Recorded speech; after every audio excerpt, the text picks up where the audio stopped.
Hello and welcome to the show today. My guest is a fellow talk show host and a machinimator. Let's go to a clip now to see a piece of his work.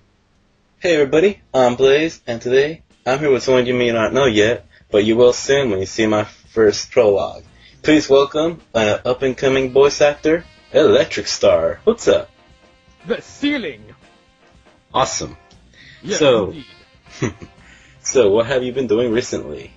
Well, school started recently, and I'm really not enjoying... Actually, I am enjoying my classes.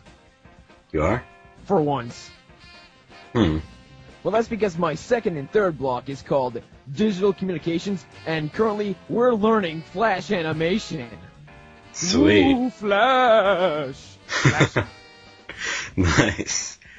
Isn't that just brilliant, folks? Ladies and gentlemen, Blaze1216j. Oh, very nice. Like the sound effect. Thank you very much, and thank you for coming on the show. Anytime. Now, first things first, what got you into doing a talk show? Okay, well, a very long time ago, back when I first created a YouTube channel, the only thing I did first was play people on Brawl and just get Brawl codes and stuff.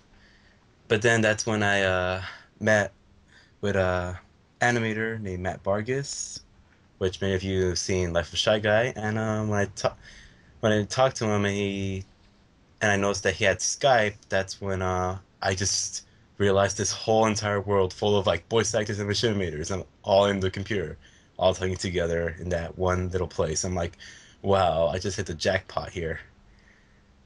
And then that's when I just started to know all these like different machinimators and voice actors, and then that's when I wanted to go and create like a interview show after seeing this interview with Tiger21 that I think this person named Machinima Interviews, yeah.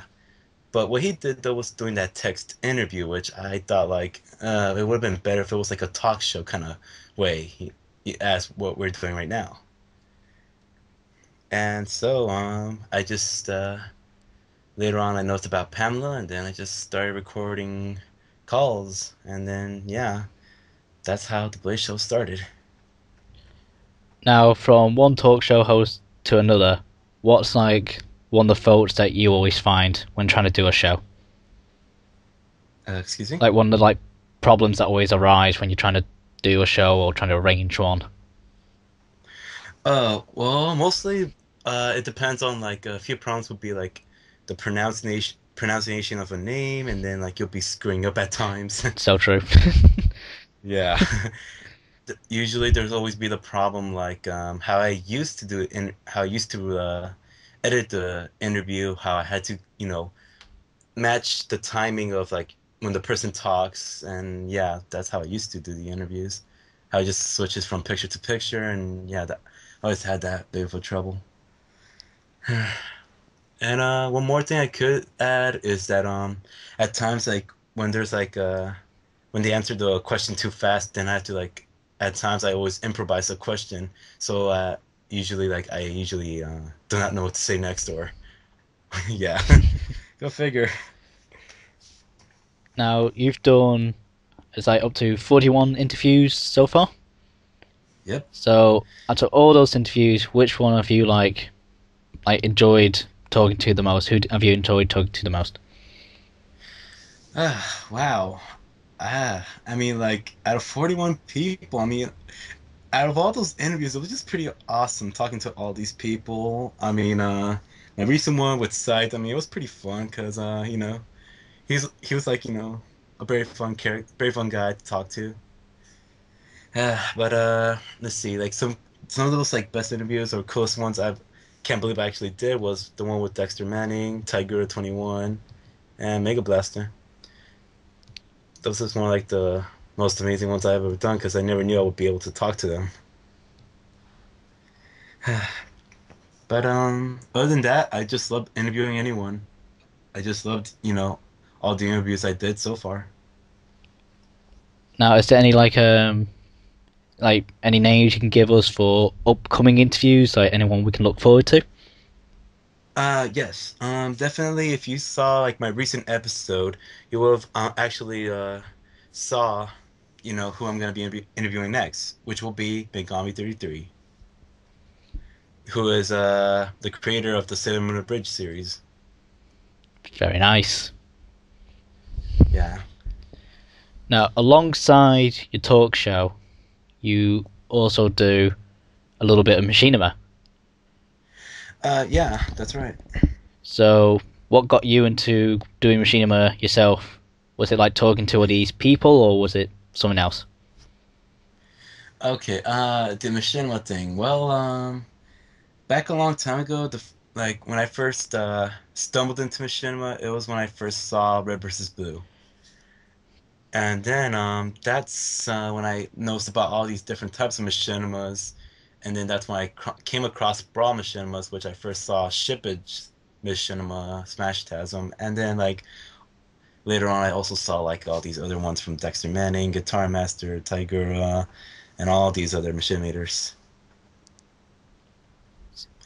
And yeah, So, so what like? I'll lose my words here. Blah, blah, blah, blah. it's fine. Like I said earlier, this happens. Um. Oh, so what can we expect for that in the future with your machinima work? Oh, like for my machinima, well. Until I can get my Wii fix, I really do plan on like continuing on my series, which I'm very sorry for for all my fans that I'm like lagging it. But I will be able to like continue it soon, and probably I might even remake the prologue, knowing that the fact that the 15 minute limit can now, you know, help me out having the full episode instead of just like two parts. That 15 minutes was a blessing in disguise. Indeed. Now, looking at your channel itself, you got like a list of a lot of voice roles that you do. Hey, Vern, go check in my Starting a new year. Oh, just kidding. Sorry. Sorry about that. My sister just came in. Oh my, yeah, I should have mentioned it earlier though, but the one problem I had with some of my interviews was whenever my parents or my sister would always come over and interrupt me while I'm like in the middle of it. I'm like, oh, are you kidding me? Don't disturb me right now. I'm trying to do this interview. Did you wash the dishes? Yes, I washed the dishes. Oh Oh. God, this like yeah, this always happens. Oh. I mean, yeah, you just had to understand, like, like that was like some of the problems I had to face, and usually what I had to do is like either just let it keep going, or I just, put a message in my earlier episode saying that sorry, I got the call disconnected, or I'm sorry, I got interrupted by my parents or my sister. Yeah. So yeah, I'm so sorry about that, Caboose. No, it's alright, it's alright, it's a good laugh. Uh, um, moving on from that, quite funny distraction. Looking on your channel, get back to professional now. Looking on your channel, there's like quite a few voice roles that you do. Yep, that's right. Is there any like voice roles that you enjoy doing in particular? Okay, definitely two of them. For Mahler, if you do know who he is, or MALR Wii Station.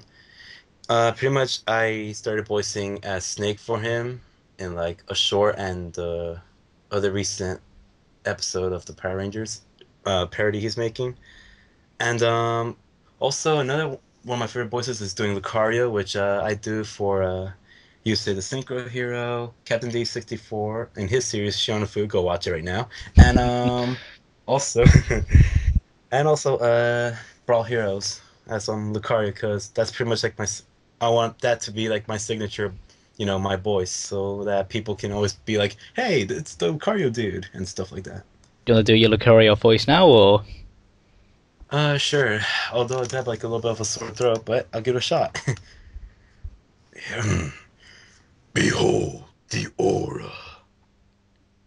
Awesome. How's that? Pure, Oh, thank you. very awesome. Thank you. And I'm afraid that's all the time we got for today, folks. Oh, really? Oh, how sad. I want to keep going. Tough. Well, thank you for coming on the show. It's been great talking to you. No, yeah, it was really great talking to you too, Caboose.